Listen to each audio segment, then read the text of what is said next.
Hi everyone, welcome to my channel বধূবরণ makeover. আমি professional makeup and mehndi artist Riya. আজকে আমি তোমাদের সাথে শেয়ার করব খুবই ইজি আর খুব চটজলদি হয়ে যাওয়া একটা কলকা ডিজাইন। খুবই ইজি আর খুব সুন্দর একটা কলকা ডিজাইন এটা।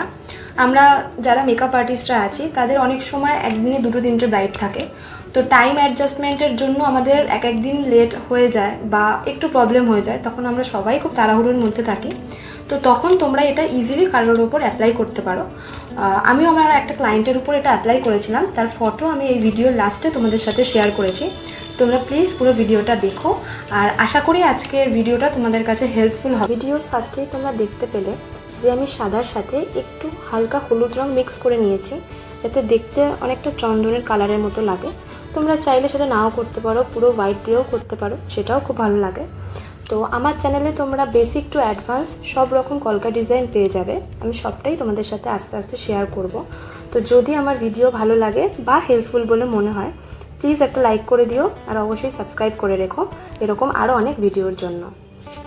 আচ্ছা, কলকা তো আমরা সবাই করতে পারি, কিন্তু যখনই সেটা কোনো ক্লায়েন্টের উপরে করতে হয় তখনই আমাদের হাত কাঁপে, কি তাই তো? আমি জানি, কারণ একটা সময় আমিও বিগিনার্স ছিলাম। যখন আমি মেকআপ একটু একটু শিখছি, যখন আমি প্র্যাকটিস করতে যেতাম, তখন কলকা তো আমি করতে পারতাম, কিন্তু যখনই কোনো ক্লায়েন্টের উপর করতে হতো তখনই হাত কাঁপতো। তো আমি বলবো তোমরা আগে এরকম একটা কালো আর্ট পেপারে প্র্যাকটিস করো। যখন কালো আর্ট পেপারে প্র্যাকটিস করতে করতে তোমরা অনেকটাই পারবে, তারপরে তোমরা হাতে করো, হাতে প্র্যাকটিস করো। হাতেও যখন প্র্যাকটিস করা হয়ে যাবে, তারপরে আইডামি পাওয়া যায়, দেখবে ফ্লিপকার্টে গিয়ে সার্চ করবে আইডামি, ওখানে পেয়ে যাবে।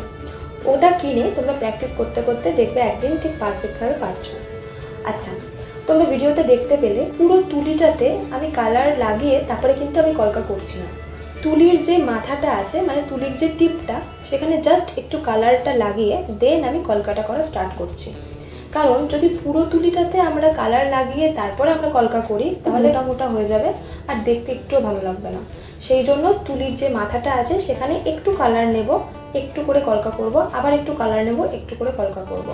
একবারে অনেকটা কলকা করার জন্য অনেকটা কালার নিয়ে করতে গেলে কিন্তু কলকাটা মোটা মোটা হয়ে যাবে আর পারফেক্টভাবে হবে না।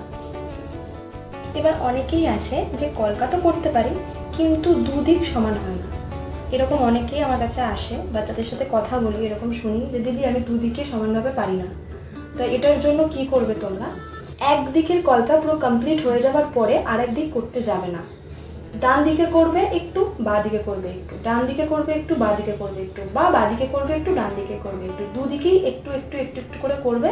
তাহলে তোমরা ডিস্টেন্সটা বুঝতে পারবে কোনটা কোন দিকে করছো, কোনটা কোন দিকে যাচ্ছে। পুরো একদিকে একটা কলকা পুরো করে তারপরে আরেক দিকে আরেকটা করবে, সেটা করবে না। দুটো একটু একটু করে করতে থাকবে, তাহলে দেখবে তোমরা পারফেক্টভাবে সোজা করে করতে পারছো। তো হ্যাঁ, আজকের মতো এটুকুই। যদি ভিডিওটা একটু হেল্পফুল বলে মনে হয় তাহলে অবশ্যই একটা লাইক করে দিও, আর সাবস্ক্রাইব করে প্লিজ আমার পাশে থেকো।